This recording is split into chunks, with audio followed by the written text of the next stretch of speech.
Palmiro Togliatti, Lições sobre o Fascismo. Apêndice, lição 9. Onde está a força do fascismo italiano? O problema do fascismo italiano desperta, mais uma vez, um grande interesse na arena internacional.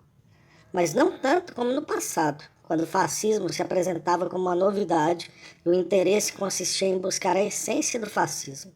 Hoje, entre nós, não existem mais divergências a este respeito. A definição do fascismo, tal como foi estabelecida pela Internacional Comunista em seus congressos, e de maneira ainda mais precisa pela 13ª Assembleia Plenária do Comitê Executivo da Internacional, não apenas é completamente justa, não apenas é o resultado de um estudo conduzido durante anos por toda a Internacional, como também já é reconhecida como exata por importantes camadas de trabalhadores, de pequenos burgueses e por intelectuais que ainda não estão sob a influência direta dos partidos comunistas. Numa palavra, a concepção segundo a qual o fascismo é a forma aberta da ditadura dos grupos mais reacionários da burguesia nas condições históricas atuais é até agora uma concepção largamente popular. Mas de que modo o fascismo consegue manter e defender o poder do capitalismo sobre a classe operária e sobre as amplas massas trabalhadoras hoje, nas condições sempre mais graves? Trata-se da situação econômica ou da política que a burguesia se vê obrigada a enfrentar? Este problema, naturalmente, não é novo. Cada um de nós está em condições de repetir o que o fascismo defende e mantém o poder da burguesia por meio da violência aberta e do terror, desencadeando uma ofensiva desapiedrada contra as condições de existência dos trabalhadores, destruindo toda possibilidade de organização autônoma do movimento operário e das grandes massas, amordaçando a opinião pública, etc. Cada um de nós é capaz de repetir estas coisas, mas, por mais que elas sejam justas, elas explicam a verdade até o fim? E além disso, quando se examina a maneira de combater o fascismo, podemos nos contentar com afirmações de caráter geral ou devemos, ao contrário, nos empenhar numa análise muito mais concreta da política fascista? Tomemos o exemplo da Itália. O fascismo está no poder há 12 anos. Desde o seu advento ao poder, ele se encontrou imediatamente frente a uma série de graves dificuldades políticas. Mas por alguns anos, as condições econômicas lhe foram relativamente favoráveis, período da estabilização relativa. Posteriormente, a situação econômica se agravou, primeiro lentamente e depois de maneira excessivamente rápida. A crise mundial encontra na economia italiana um corpo já minado por graves doenças. Crise financeira de 1926 e 27 e suas consequências, crise agrária aguda, etc. Ele imprime um forte abalo, acentuando toda uma série de contradições bastante graves. Entretanto, o fascismo resistiu. Em 1927, os salários sofreram uma redução média e efetiva de mais de 50%. Na economia italiana, reapareceu o fenômeno do desemprego permanente, que afeta centenas de milhares de pessoas. Mas enquanto no passado, antes da guerra, esse fenômeno ficava confinado, no máximo, no meio rural, e suas consequências eram atenuadas por uma forte e contínua corrente de emigração, hoje o desemprego permanente estende-se à cidade e ao proletariado industrial, e as correntes migratórias encontram-se no nível irrisório. As condições de vida das massas trabalhadoras, particularmente em algumas regiões agrícolas, estão reduzidas a um nível extremamente, incrivelmente baixo, que apenas pode ser comparado ao de 60 anos atrás, logo após a constituição do Estado Nacional Unificado. Naquela ocasião, a própria burguesia parecia impressionada com a situação miserável das massas, e alguns de seus estadistas denunciavam aquela situação em inquéritos que se tornaram famosos. As condições a que estão condenadas as massas e a situação econômica do país em geral são tais que uma comparação entre a situação atual e aquilo que o fascismo tinha prometido há 12 anos atrás em seu programa inicial parecia hoje paradoxal. Mas o fascismo resiste. Quais são as bases de sua resistência? Parece-me que este problema tem um particular interesse quando se fala do fascismo italiano. A discussão sistemática deste problema não pode deixar de ser extremamente instrutiva, tanto para nós, comunistas italianos, pois, discutindo, somos inevitavelmente conduzidos, dada a nossa experiência, a descobrir os numerosos e graves erros por nós cometidos, quanto para os companheiros de outros países, que podem certamente recolher muita coisa da nossa experiência. E me perdoem os leitores se me vejo obrigado a repetir mais uma vez que, estudando o desenvolvimento e a política do fascismo nos vários países, é preciso prevenir-se bem da transposição mecânica da experiência do desenvolvimento do fascismo italiano aos outros países.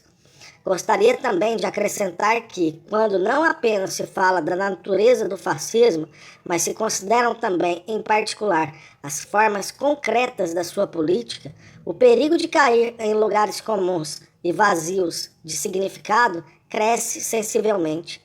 É necessário, portanto, evitar mais do que nunca as falsas analogias.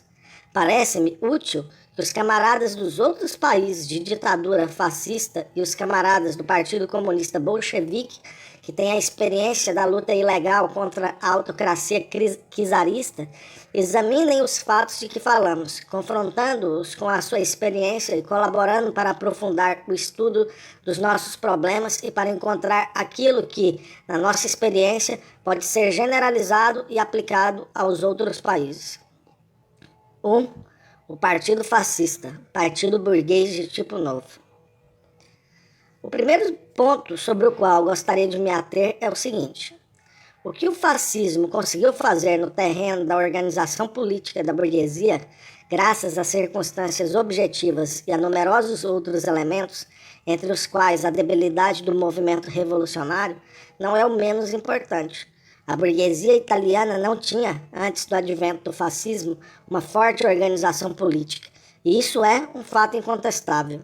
Havia na Itália um grande número de partidos, mas eles tinham, sobretudo, um caráter eleitoral e local, sem programas bem definidos e inconsistentes do ponto de vista da organização e dos quadros. Os estadistas burgueses, em particular Giovanni Giolitti, que foi o homem de confiança da burguesia industrial, dos bancos e da monarquia antes e também depois da guerra, sempre se preocuparam não em criar fortes partidos burgueses dotados de um programa bem definido e solidamente organizados, mas ao contrário, em impedir a constituição de tais partidos. Sua arte de governo consistia bem mais em desagregar os partidos existentes e em compor uma maioria parlamentar através de compromissos, corrupções, manobras, etc. Assim, quando logo após a guerra surgiram e se afirmaram solidamente na vida política do país dois partidos políticos de massa grandes, sólidos, bem organizados e disciplinados, o Partido Socialista e o Partido Popular Católico, todo o sistema de governo da burguesia italiana foi abalado. Em seu conjunto, a burguesia italiana possuía apenas uma organização unificada, a da maçonaria. No entanto, a ideologia desta não convinha mais à luta que a burguesia tinha empreendido com o objetivo de organizar a própria ditadura aberta. É por isto que o fascismo concentrou, em um certo momento, os golpes sobre a maçonaria. O fascismo não apenas se colocou a tarefa de criar uma sólida organização política unitária da burguesia, mas foi também capaz de cumpri-la. O fascismo deu à burguesia italiana aquilo que sempre lhe faltou, e particularmente um partido forte, centralizado, disciplinado, único, dotado de uma força política própria. Poder-se-ia objetar que o Partido Fascista não é um partido no sentido verdadeiro e próprio, no sentido tradicional da palavra, pois está desprovido de uma estrutura e de um funcionamento democráticos, porque em seu interior não se travam discussões, porque não existe em sua base qualquer forma de eleições de dirigentes e etc. Tudo isso é verdade, mas esta objeção serve tão somente para demonstrar que o Partido Fascista é um partido burguês de um tipo especial. É um tipo novo de partido da burguesia, adaptado às condições nascidas do período da desagregação do capitalismo e do período da Revolução Proletária, adaptado sobretudo às condições da ditadura aberta da burguesia sobre o proletariado e sobre amplas massas trabalhadoras. Hoje, em todos os países, a burguesia tende a criar partidos deste tipo. A presença de um partido burguês desse tipo constitui um dos aspectos característicos da organização da ditadura fascista. A criação deste novo gênero de partido não foi alcançada, bem entendido, sem dificuldade. Trata-se, em geral, de um processo pleno de contradições, complexo, pleno de choques e de sobressaltos. A respeito disso, gostaria de observar que muitas vezes, durante os primeiros anos da ditadura fascista, expressamos um juízo unilateral sobre este processo. Concentramos a atenção apenas sobre a resistência que as velhas formações políticas burguesas impunham à marcha do fascismo, e nos parecia então que cada uma destas resistências teria imediatamente que se desenvolver até criar as condições de uma crise política insuperável. No fundamental, esquecíamos que o elemento decisivo capaz de reduzir a vantagem do fascismo apenas pode ser a luta antifascista das massas. Este erro de avaliação, do qual derivaram perspectivas incorretas sobre o desenvolvimento da situação, foi cometido do mesmo modo em outros países e é repetido ainda hoje em dia. Evidentemente, não é verdade, e seria mesmo um erro teórico grave afirmá-lo, que a criação de um tipo novo de partido da burguesia suprima os antagonismos no interior das classes dirigentes do capitalismo. Ao contrário, é necessário destacar que a criação deste tipo novo de partido corresponde a um aprofundamento destas contradições. Entretanto, dado que os contrastes só aparecem abertamente no momento em que se tornam muito profundos, as classes dirigentes burguesas acabam por apresentar-se às massas como uma força única e coerente. Tomemos como exemplo as massas trabalhadoras italianas. São 8 anos em que não se percebe entre as suas mãos a imprensa clandestina do Partido Comunista, em que estão reduzidas a não ler nada além da imprensa fascista, sendo que esta última busca, antes de tudo, ocultar as dissensões que agitam as classes dirigentes e apresentar as forças da burguesia como unidas, compactas, nas fileiras do fascismo. Este é um dos primeiros fatores da extensão da influência fascista entre as massas. É um fator da maior importância psicológica. Seus efeitos não podem ser obstaculizados se não conseguimos, através de uma ampla difusão da imprensa ilegal, desacreditar amplamente o fascismo frente às massas, comparar as suas palavras com seus atos, mostrar o verdadeiro espírito de sua campanha, etc. Mas apenas o movimento das massas pode ter como consequência a destruição do fascismo. Cada vez que irrompe um movimento de massa, por mais limitado que seja, observam-se imediatamente hesitações nos quadros do fascismo. E quando os movimentos multiplicam-se e estendem-se, as hesitações terminam por fazer duvidar da validade da linha política oficial do fascismo. Produzem-se, então, as crises da organização fascista em escala local e depois em escala nacional, como vimos ultimamente quando o ex-ministro do interior de Mussolini, Arpinati, foi detido com outros 200 chefes fascistas por ser favorável a uma mudança da política fascista em relação à social-democracia. Deduz-se claramente de tudo isso como é perigosa a opinião segundo a qual o fascismo está condenado a arrebentar-se por si só, em seguida a explosão espontânea das contradições internas que minam seu regime.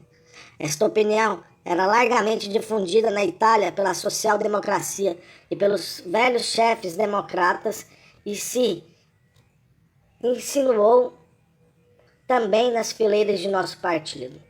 Daí a tendência oportunista a esperar uma mudança da situação para fazer alguma coisa. Daí também o impulso que conduziu o partido a fechar-se em si próprio, a perder a concepção exata das próprias funções e das funções da classe operária na luta contra a ditadura fascista, a renunciar ao trabalho cotidiano de massa e a isolar-se dessa maneira das massas. Acreditar que a organização da ditadura fascista suprima as contradições entre os vários grupos da burguesia é um grave erro teórico e político, mas um erro muito mais grave seria acreditar que o fascismo, fundando um partido único da burguesia, criando uma organização fascista que abarca a maioria da população e todas as formas de sua vida, possa chegar a suprimir o antagonismo fundamental que existe entre o conteúdo de classe da ditadura fascista e os interesses e as aspirações da classe da ditadura da classe operária e das amplas massas trabalhadoras que o fascismo se esforça para iludir e submeter. Ao contrário, sob a proteção deste sistema pretensamente totalitário e monolítico, a exploração capitalista aumenta consideravelmente, criando as condições objetivas para um extremo aguçamento da luta de classes, luta que apenas pode ser contida por um certo período de tempo, para explodir ao final com muito mais força e muito mais ímpeto. Nada de concreto e de vivo corresponde, deste ponto de vista, à palavra de ordem fundamental com a qual o fascismo trabalhou por alguns anos, aquela do Estado corporativo, do Estado no qual pareciam suprimidas as contradições e as diferenças de classe. Nos primeiros anos do seu poder, o fascismo pôde dar a impressão de que a sua política favoreceria o desenvolvimento econômico geral. Tratava-se, na realidade, de um fenômeno do período de estabilização relativa, quando o imperialismo esfarrapado italiano, após ter alcançado a vitória na Guerra Mundial e sobre o movimento operário revolucionário, procurou fortalecer-se um pouco, alargando a produção. O fascismo contribuiu para este alargamento, aniquilando as organizações revolucionárias e enchendo de favores os capitalistas e os banqueiros. Entretanto, as contradições econômicas objetivas foram acentuadas bem rapidamente pelo próprio desenvolvimento da produção. A situação mudou e acumularam-se as dificuldades logo ao desencadear-se a crise econômica. Paralelamente, e com um ritmo ainda mais rápido do que o da crise econômica, acentuaram-se as contradições de classe.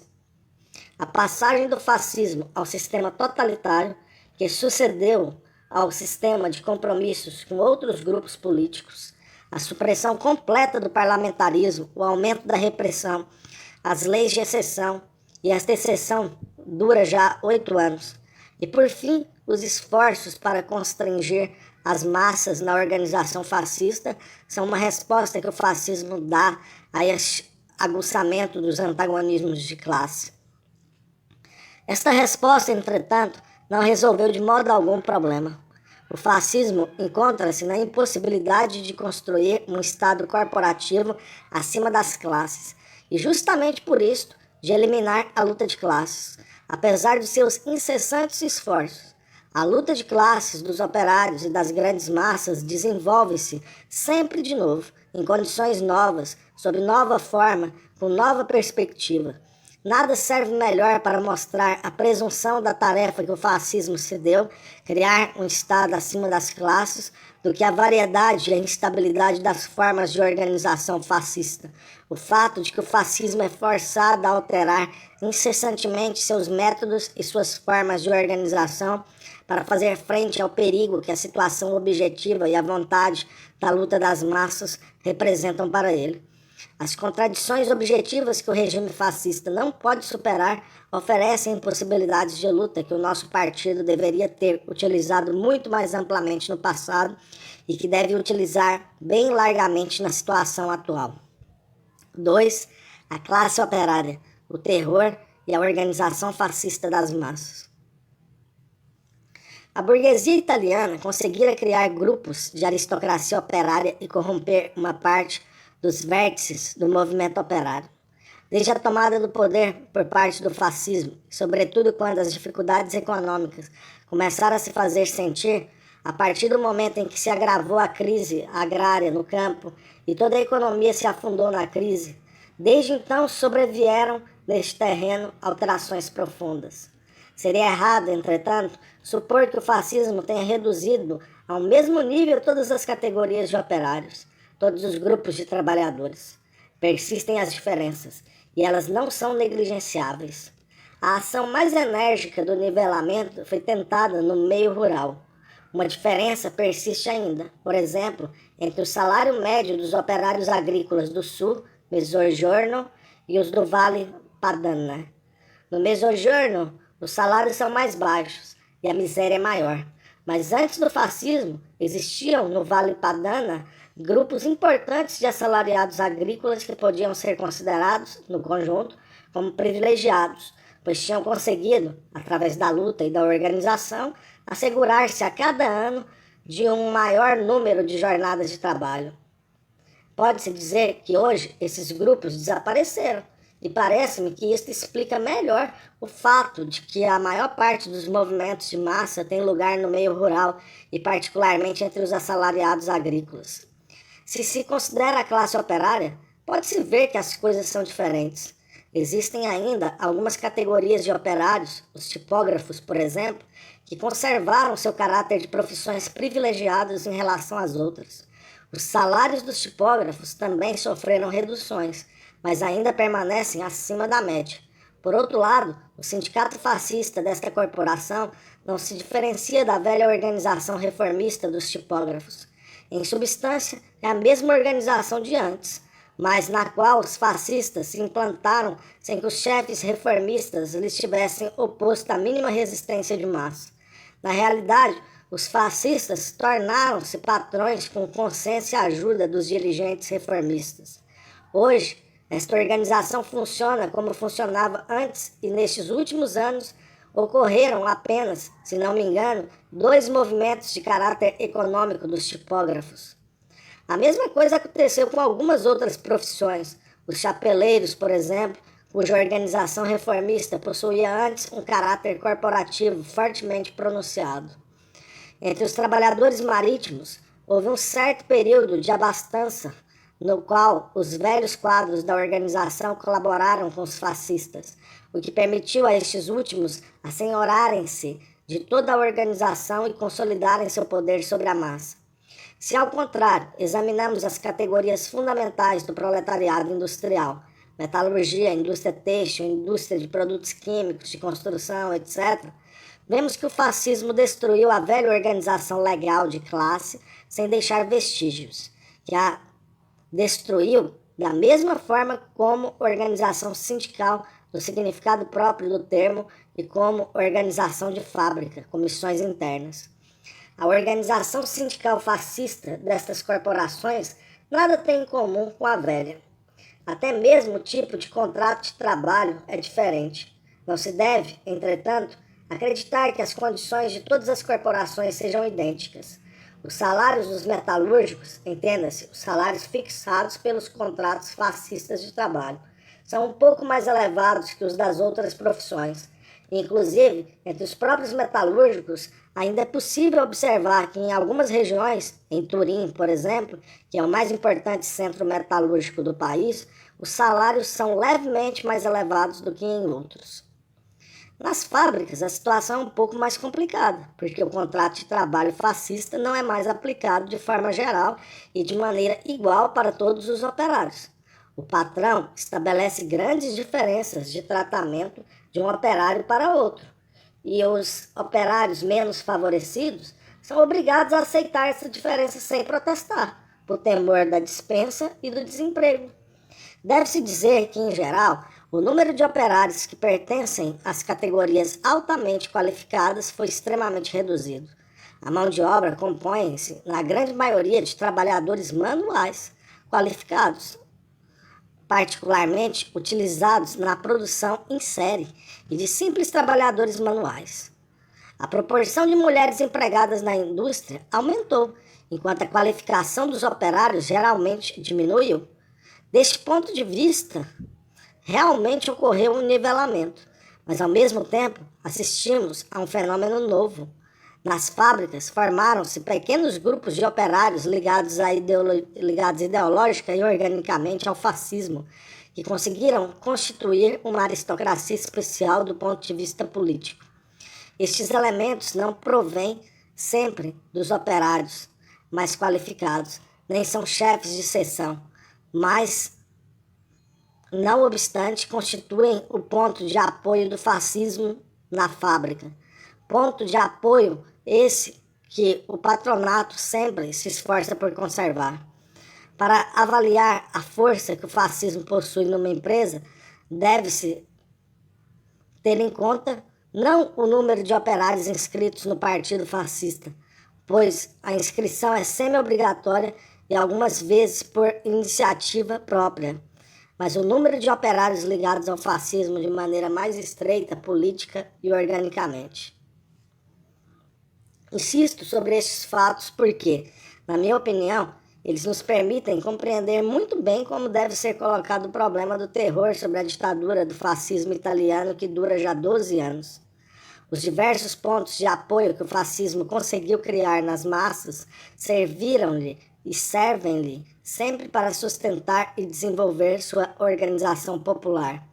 Nas relações entre a ditadura fascista e as massas trabalhadoras, o aspecto importante, característico, é exatamente a combinação dos métodos de violência aberta e de terror com os métodos de enquadramento mais ou menos forçados das massas numa organização criada pelos fascistas.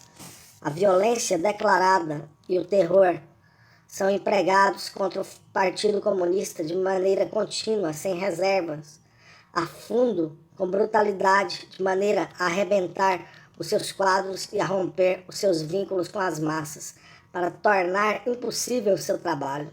No que se refere aos quadros dos partidos social-democratas, dissolvidos e declarados ilegais como o nosso, a situação muda. O terror não é exercido contra eles da mesma maneira que contra nós, e cede rapidamente o lugar às tentativas de corrupção, às ofertas de postos na hierarquia fascista e assim por diante.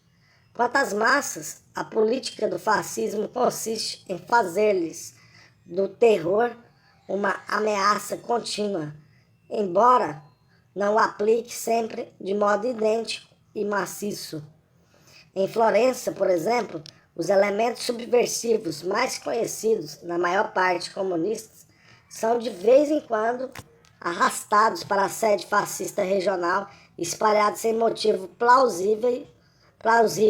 Simultaneamente, o círculo fascista do setor, entre as massas, uma ação pseudo-popular. Se um marido bate na própria esposa e esta vai queixar-se ao círculo fascista, os dirigentes locais tomam sua defesa, chamam o marido, admoestam-no e ordenam-lhe a colocar um fim em seus próprios tratamentos, em seus perversos tratamentos. Ocorre também que os dirigentes do círculo intervêm em favor de um inquilino ameaçado de despejo por seu proprietário, ou ainda prestem ajuda em dinheiro a uma família em dificuldade. Naquela mesma cidade, todos aqueles que expressaram um voto negativo por ocasião do último plebiscito foram levantados para votar para a sede do Fátio e espancados com uma barbárie inaudita. Mas a forma de terror mais difundida é a que se poderia chamar de terror econômico. Todo operário sabe que não apenas não poderá encontrar trabalho se não estiver inscrito em uma organização fascista, como também perderá seu lugar se manifestar, mesmo que de forma dissimulada, seus sentimentos antifascistas, se não tomar parte das manifestações fascistas, se estiver sob a suspeita de ser um antifascista ativo. Utiliza-se, além disso, em relação às massas, de uma violência extrema cada vez que seus movimentos se ampliam e se aprofundam, quando então os dirigentes fascistas locais se dão conta de que nem as promessas, nem as pequenas concessões podem alcançar o objetivo de reduzir a efervescência.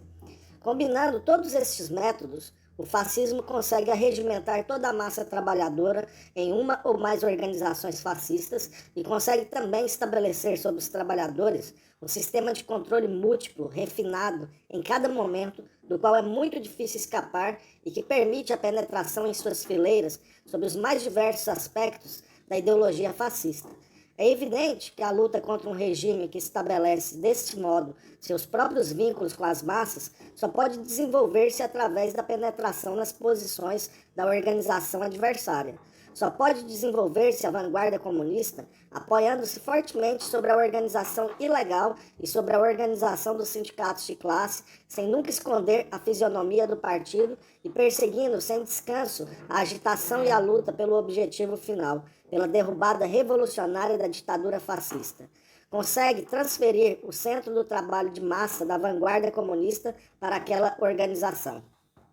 É evidente, entretanto, que a atitude que o fascismo é obrigado a assumir face às massas e os esforços através dos quais procura regimentá-las e influenciá-las não podem deixar de criar múltiplas possibilidades de trabalho legal e semilegal para a mobilização das massas contra o próprio fascismo. 3. As manobras do fascismo e as suas diversas formas de organização. A afirmação de que o fascismo abarca em suas organizações quase toda a população ativa do país é confirmada pelas estatísticas, mas não desejo que esta afirmação possa dar aos companheiros a impressão de que a organização fascista seja algo de sólido, de compacto, algo semelhante a um muro contra o qual é inútil bater a cabeça. Ao contrário, existe uma contradição profunda, incomensurável entre a ditadura fascista e a massa de trabalhadores por ela enquadrados em suas organizações. Trata-se de um antagonismo de classe que se agrava objetivamente sob o peso das dificuldades econômicas e da política fascista. Política que acentua seu caráter expoliador em proveito dos grupos mais reacionários da burguesia. Esta contradição manifesta-se claramente no interior da organização fascista, determinando uma grande instabilidade nas forças que esta organização assume. O tipo de organização sindical fascista varia muito de uma profissão para outra, e já vimos a razão disso, mas varia ainda de uma região para outra, de um momento para outro. Em Turim e em Milão, os funcionários sindicais fascistas procuram ligar os operários à organização, convidam operários a frequentar as sedes dos sindicatos, obrigam-nos a assistir às reuniões sindicais, realizando estas reuniões durante o trabalho, no interior da fábrica e trancando a porta de saída. Na Puglia, Itália do Sul, onde a miséria das massas é muito maior e onde reina uma forte tendência para os movimentos de massa violentos e espontâneos, os sindicatos fascistas quase não organizam mais reuniões e mantêm às portas das sedes sindicais 2 guardas, que apenas deixam os operários agrícolas passarem um por um para um colóquio de curta duração, impedindo qualquer reunião em frente à porta. Em La Spezia, importante centro industrial, nossa organização, não obstante um certo número de erros e de hesitações, conseguiu tirar proveito das numerosas reuniões sindicais convocadas pelos fascistas para chamar as massas à luta e à greve. Por isso, foi decidido, por ordens superiores, que os sindicatos não deveriam mais realizar assembleias. As reuniões só foram retomadas quando a nossa organização foi destruída por obra de um espião. O fato mais triste é que estávamos organizados de tal modo que bastou ao espião destruir o centro da organização ilegal do partido para que se interrompesse todo o trabalho de massa. Em geral, a forma de organização dos sindicatos fascistas foi alterada várias vezes em 1927. Inicialmente, a organização estava fundada sobre profissões e existia um organismo central confederativo que dirigia todas as categorias. Disto resultou que, durante o primeiro congresso convocado por este organismo, o descontentamento das massas foi expresso pelos próprios funcionários fascistas, que se encontravam sob a pressão dos trabalhadores, a ponto de, e em consequência disso, ter dado origem a um escândalo. Suprimiu-se o organismo central, foram conservadas apenas as organizações profissionais e foi feita uma tentativa de buscar apoio junto às seções sindicais locais, unindo-as às fábricas através de uma rede de delegados, fiduciária. Mas as coisas se agravaram de novo. Os industriais passaram a exigir a eliminação dos delegados, as seções sindicais locais foram eliminadas e substituídas por organizações provinciais. Este sistema, que acentuava o caráter burocrático da organização, foi por sua vez abandonado quando se descobriu que ele fazia com que o funcionário fascista perdesse o contato direto com as massas. Não pretendo enumerar todas as transformações sofridas pela organização sindical fascista, mas devo destacar a importância destas transformações, visto que elas demonstram que o fascismo não consegue e não pode conseguir, apesar de tudo, conquistar solidamente as grandes massas e é obrigado continuamente a debater-se, a manobrar, a adaptar-se de todas as maneiras para conservar o contato com as massas, para impedir-lhes os movimentos, para controlá-las do melhor modo possível. Uma boa compreensão de todos esses fatos permite, além disso, colocar em seu verdadeiro terreno o problema do trabalho na organização fascista e derrotar a opinião daqueles que, quando se fala deste trabalho, só sabem chamar atenção para os perigos que ele oculta, como se a organização fascista de massa fosse algo de coerente, compacto, capaz de absorver e de assimilar todos aqueles que realizam em seu interior uma atividade de classe. Esta organização, ao contrário, é um amálgama de relações variáveis, um terreno sobre o qual a luta entre o fascismo e as massas é contínua, embora não se manifeste sempre abertamente. A capacidade que tem o fascismo de modificar suas posições, mas manter intacto o fundamental caráter de classe de sua ditadura para fazer frente a situações novas e mais difíceis, evidencia-se quando se consideram as diversas campanhas demagógicas conduzidas pelos fascistas no decorrer destes últimos anos. A coisa mais interessante a observar é que, a partir de 1930, isto é, após a explosão da crise mundial, o fascismo italiano acentuou incrivelmente a pressão econômica sobre as massas, colocando no centro toda a sua propaganda a palavra de ordem ir às massas. O que isso significa? Significa que, sentindo agravar-se a sua situação, o fascismo empreendeu uma luta de fundo para manter e para estender, na medida do possível, a sua influência sobre as massas trabalhadoras e para impedir que as dificuldades objetivas destruíssem o sistema das suas organizações. De 1930 até hoje, pode-se dizer que a cada 6 meses o fascismo fez um novo esforço para renovar a sua demagogia, para alterar o tom de sua propaganda de massa. Durante certo tempo, toda a propaganda concentrou-se no corporativismo, considerado este como um sistema que se distingue tanto do capitalismo como do socialismo. Mas já hoje, após o último discurso de Mussolini, no qual ele confessa a falência econômica da ditadura, os funcionários fascistas fazem propostas diferentes daquelas que faziam há 6 meses atrás, no momento da campanha do plebiscito. Naquela época, afirmavam que o corporativismo tinha permitido à Itália sentir os golpes da crise menos fortemente do que os outros países. Hoje, não negam mais a gravidade da situação econômica do país, mas tagarelam sobre a possibilidade que o corporativismo oferece de repartir o sacrifício de maneira igual entre todas as classes e apresenta a guerra como inevitável e como uma via que permite sair das atuais dificuldades. Esta capacidade de manobrar, tanto com a ajuda de palavras de ordem quanto modificando as formas organizativas, constitui um dos elementos mais importantes da força do fascismo italiano. E este elemento somente pode ser neutralizado ou eliminado por uma ação inteligente, audaz, tenaz e vasta do partido. Com isso, chegamos agora ao coração mesmo do problema, isto é, ao problema da nossa política e da nossa ação. 4. O movimento de massas e o atraso do Partido Comunista. Em seu discurso ao 4º Congresso da Internacional Comunista, Lenin tratou, referindo-se à resolução do 3º Congresso sobre a estrutura dos partidos comunistas, dos métodos e do conteúdo de seu trabalho, da necessidade que têm os companheiros estrangeiros de estudar a experiência do bolchevismo e de assimilar uma parte da experiência russa. Dirigindo-se diretamente aos companheiros italianos, que tinham acabado de assistir ao advento do fascismo ao poder, disse, abre aspas, talvez os fascistas na Itália, por exemplo, venham a nos prestar grandes serviços, mostrando aos italianos que eles não estão ainda suficientemente instruídos e que seu país ainda não tem garantias contra os 100 negros. Fecha aspas.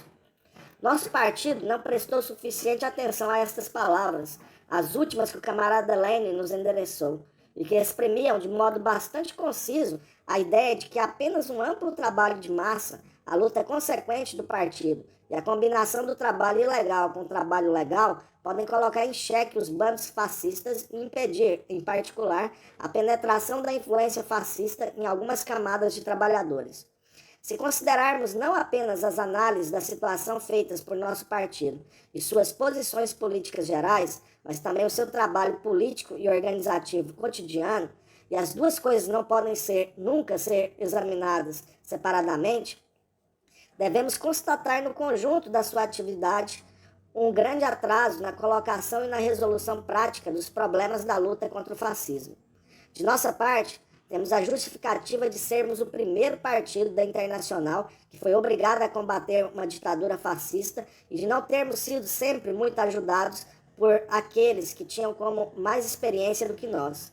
Combatemos muito e com coragem. As massas jamais nos perderam de vista, mas não se pode negar o fato de que compreendemos com grande atraso as formas através das quais deve ser conduzida a luta antifascista para ser eficaz e capaz de impugnar os planos da ditadura.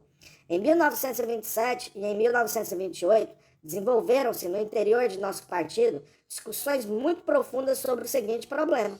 A instauração da ditadura fascista sob a forma totalitária significa que nenhum outro regime, a não ser a ditadura do proletariado, pode sustentar ao fascismo? Ou existem outras perspectivas históricas e políticas? Discussões interessantes, sem dúvida.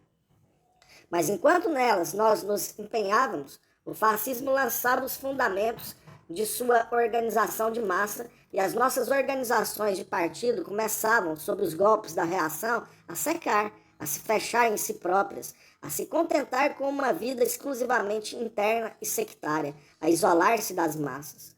Enquanto afirmávamos a inelutabilidade histórica da Revolução Proletária, esquecíamos que o essencial é criar as condições políticas e orgânicas nas quais a classe operária possa desenvolver vitoriosamente a sua luta revolucionária.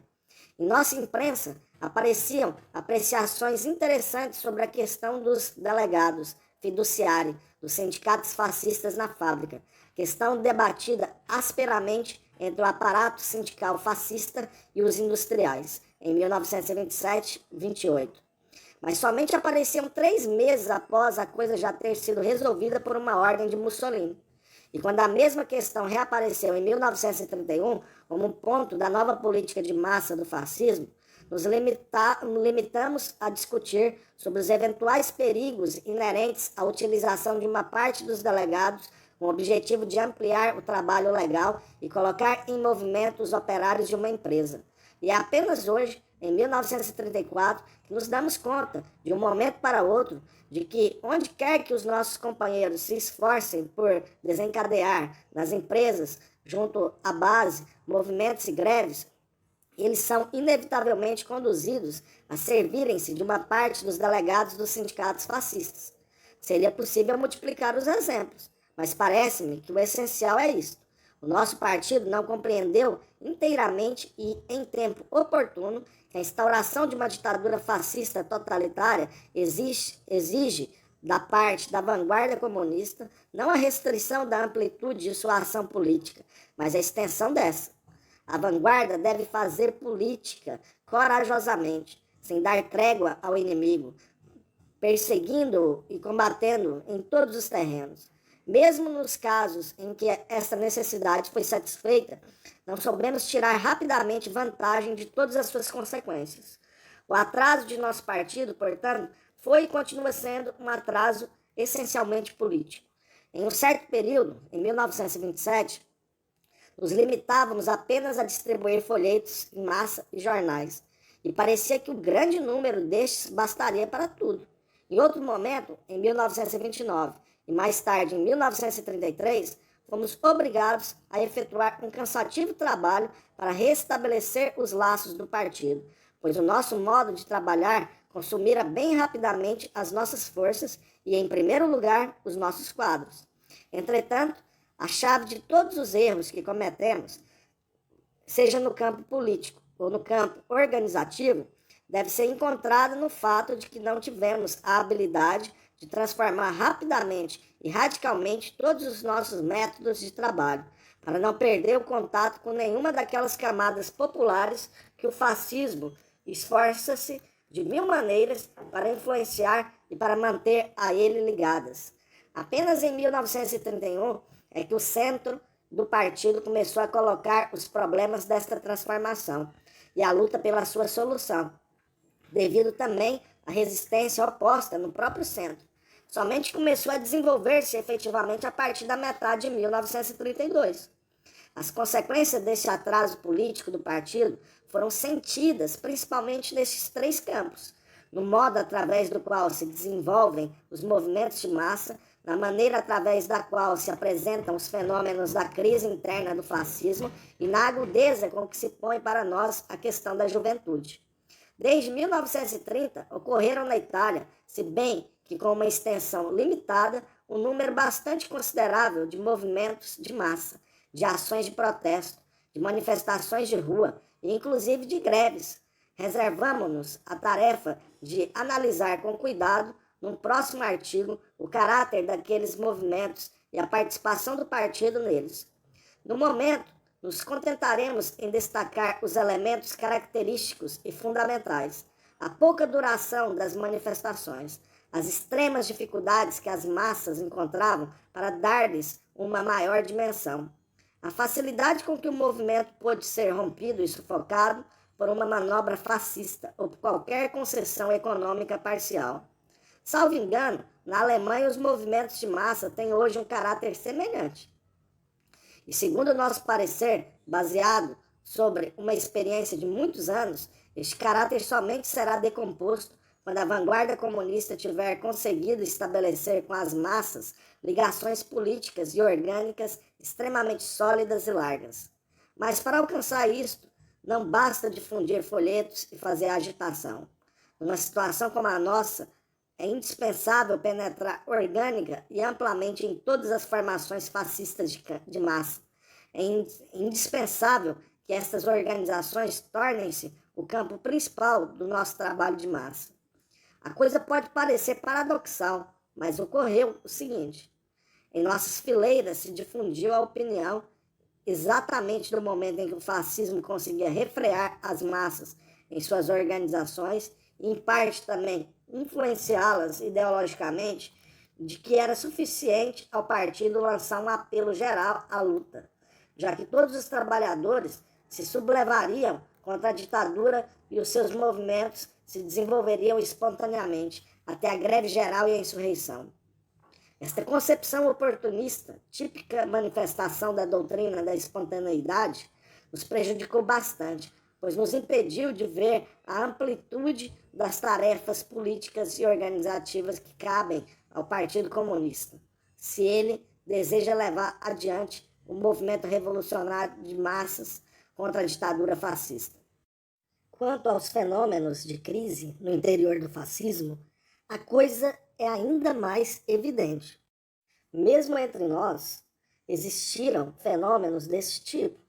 Numerosos são os militantes fascistas que distribuem nossa imprensa e além de bom grado. Bastante numerosos são também os casos em que os militantes fascistas protestam, manifestam-se e fazem greve com os nossos companheiros. Recordo-me de que uma das nossas organizações realizou uma de suas conferências sobre a proteção de um forte grupo de fascistas armados. Mas o que aconteceu depois? O que aconteceu com todos esses elementos e grupos influenciados ou já inteiramente conquistados por nós?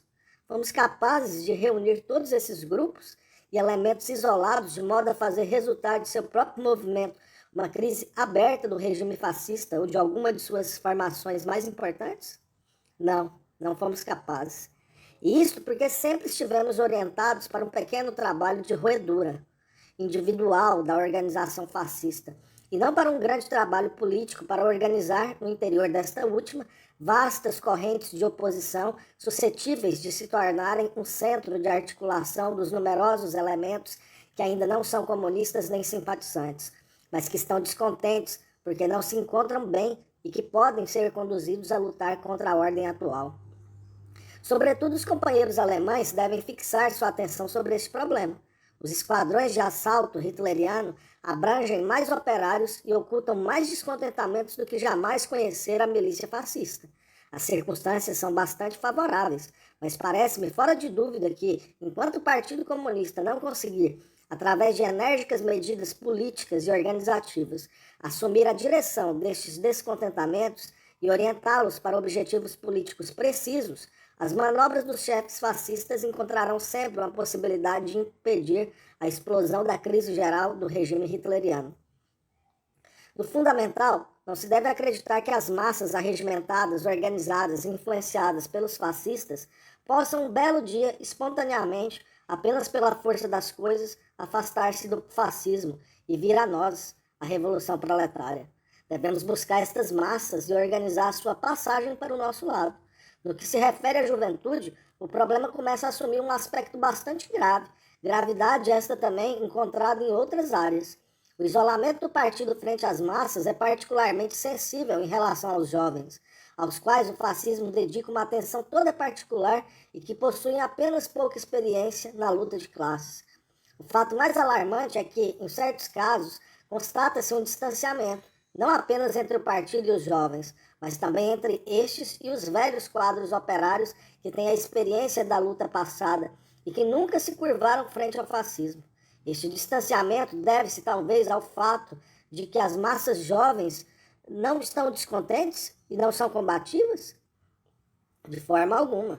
Os jovens trabalhadores protestam contra as condições às quais o fascismo os constringe, até mesmo com mais violência do que os operários adultos. Mas os jovens são todos arregimentados nas organizações fascistas, enquanto os adultos demonstram até mesmo uma certa repugnância moral em entrar nessas organizações para procurar os jovens, para ligar-se a eles, para comunicar-lhes a experiência da luta passada e dirigi-los na luta de hoje. Assim, os jovens encontram-se, de certo modo, abandonados ao fascismo, que não negligencia nem o trabalho, nem as manobras, nem as paradas, nem a propaganda esportiva, nem tudo aquilo que pode servir para ligá-lo à massa dos jovens.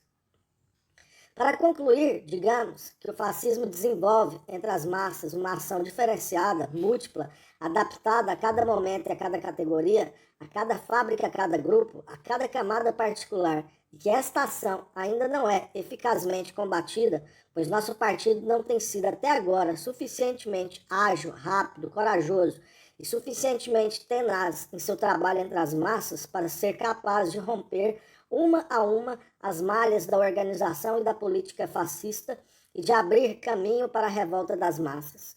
É isto, parece-me, que é hoje a raiz principal da resistência e da força do fascismo italiano.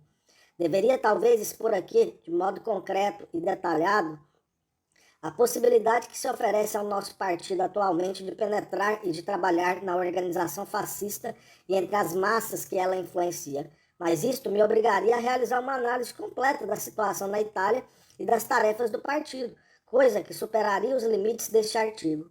Será suficiente um exemplo. Após as últimas reduções dos salários, decretadas na primavera deste ano, mas aplicadas até agora de um modo que está longe de ser uniforme, e isto para avaliar a resistência das massas operárias e para não provocar um enorme número de protestos, de manifestações e de lutas simultâneas, o descontentamento e a vontade de luta dos trabalhadores e, em primeiro lugar, dos operários da grande indústria aumentaram rapidamente. A pressão da massa operária sobre a organização fascista também aumenta, traduzindo-se em protestos violentos por parte dos operários nas assembleias sindicais, nas numerosas comissões operárias eleitas pelos operários nas fábricas com o intuito de apresentarem e defenderem suas reivindicações, etc. A pressão expressa-se também num certo número de manifestações e de episódios de luta aberta contra os patrões e os fascistas, interrupções de trabalho, greves no local de trabalho, etc. Frente a esta situação, quais são os temores do fascismo?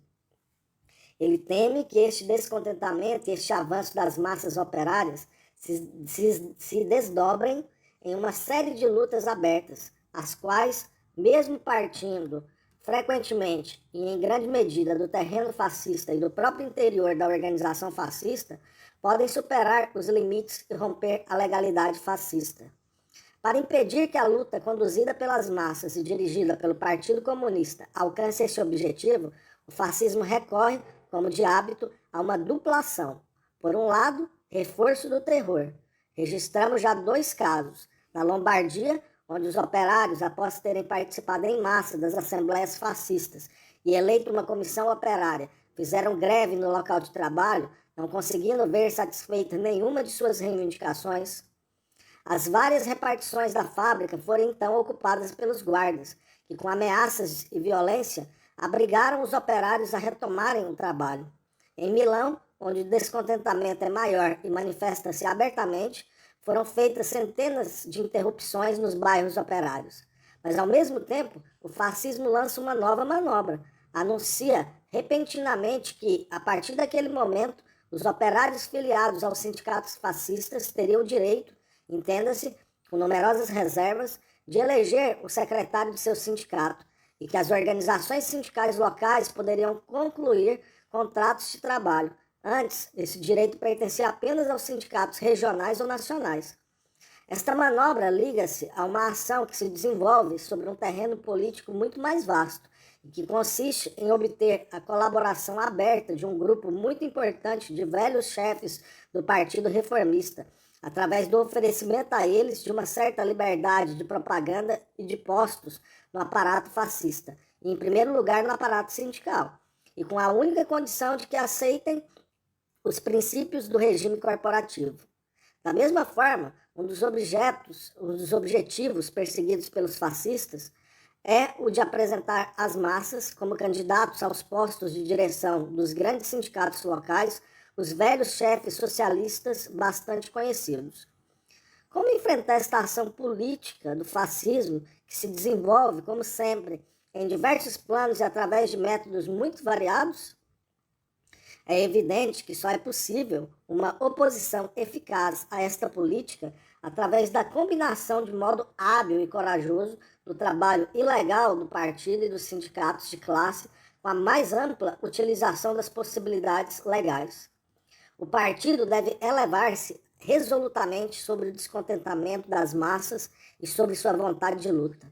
Deve esforçar-se para estimular com todos os meios a luta das massas a favor das suas reivindicações, inclusive as mais limitadas, que se apresentam a cada dia em cada fábrica, em cada oficina.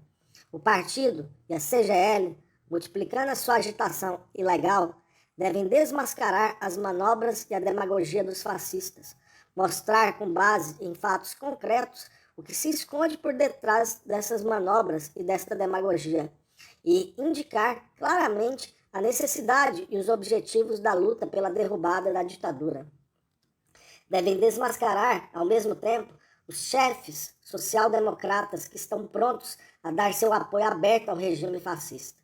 A ação de frente única que conduzimos em relação ao centro emigrado da social-democracia nos ajudou e nos ajudará muito em todos estes casos, pois nos ajuda fortemente a derrubar as barreiras que separam, até hoje, os operários comunistas dos operários social-democratas, e contribui para fazer renascer, junto aos operários em geral, a confiança em suas forças. Todo passo à frente que damos em direção à realização de uma unidade de ação imediata, de base, entre os operários de todas as correntes políticas, para a luta imediata a favor das reivindicações operárias e contra o fascismo, é um obstáculo ao desenvolvimento das manobras fascistas. É um passo em direção ao desencadeamento de lutas bem maiores do que as que desenvolvem hoje. Entretanto, toda esta atividade política e organizativa do partido seria insuficiente se não fosse acompanhada da mais ampla e corajosa utilização das possibilidades legais oferecidas pelas próprias manobras do fascismo. Falando concretamente, as eleições dos dirigentes sindicais, onde quer que ocorram, e ainda mais as próprias novas disposições aplicadas pelos fascistas à estrutura de seus sindicatos, devem ser utilizadas pela vanguarda comunista para suscitar, influenciar e dirigir amplas agitações semilegais e legais para reforçar as correntes de descontentamento e de oposição declarada no interior dos sindicatos, para mobilizar as massas, tornar populares as palavras de ordem da luta econômica e política contra o fascismo, para ampliar a frente de combate das massas, para elevar o movimento antifascista de classe a um nível superior, para, enfim, aproximar-se rapidamente do rompimento da legalidade fascista. O objetivo de toda a nossa ação e uma das condições fundamentais para imprimir à luta contra o fascismo um caráter franco e resolutamente revolucionário. As consequências de nossa ação somente poderão ser grandes e favoráveis sob a condição de trabalharmos energicamente e darmos provas de atividade em todas as direções acima indicadas. A ofensiva do fascismo para reduzir ulteriormente o nível de vida dos trabalhadores encontrará então uma resistência sempre maior. As dificuldades que deverá enfrentar aumentarão sem cessar a sua capacidade de manobra restringir-se-á consideravelmente. A sua demagogia será, de fato, desmascarada pela ação das massas, e o fascismo não tardará a confundir-se em suas manobras. Frente à difícil situação criada para o regime pela luta das massas, as hesitações nas esferas dirigentes da burguesia poderão apenas agravar-se, os contrastes entre os diversos grupos da burguesia acentuar-se-ão, contribuindo certamente para alargar as possibilidades de luta para as massas e para o partido, ao nos permitir levantar a cabeça. A contradição fundamental entre o caráter de classe da ditadura fascista e as massas que o fascismo procura influenciar manifestar-se-á de maneira sempre mais evidente e brutal. Todo o sistema político e organizativo da ditadura será então sacudido. Entretanto, nenhum destes resultados poderá ser alcançado se não destruirmos as posições de espera e de passividade oportunistas. Se permanecermos fechados em nós mesmos, como uma seita separada das massas, incapaz de uma ampla ação política para ligar-se a elas para dirigi-las.